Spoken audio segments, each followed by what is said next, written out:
Plusieurs réunions se sont ouvertes ce matin à Ouagadougou pour évoquer la surveillance et la réponse aux épidémies de méningite en Afrique. Une centaine de participants venus de 26 pays vont passer en revue la situation épidémiologique et la réponse aux épidémies de méningite en Afrique. La rencontre devrait enfin évaluer les progrès et définir les perspectives d'introduction du vaccin MENAFRIVAC à travers les campagnes de vaccination et la vaccination de routine. Les précisions de Amadou Ilboudo et de Oumou Sissé.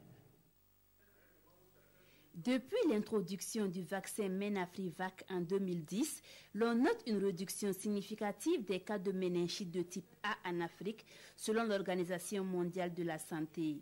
Néanmoins, d'autres souches continuent de sévir.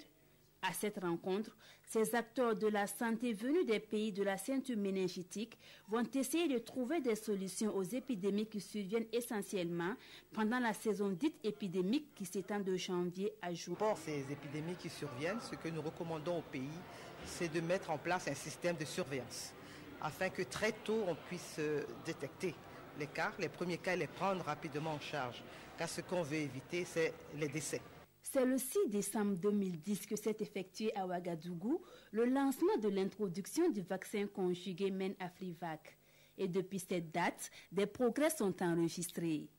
Depuis qu'on a introduit ce vaccin pour les personnes de moins de 30 ans, d'abord en campagne de masse et ensuite dans le programme élargi de vaccination, nous n'avons observé que 4 cas de ce type de méningite. Il reste d'autres cas de méningite, mais on ne voit plus, comme on voyait avant, ces épidémies massives de méningite.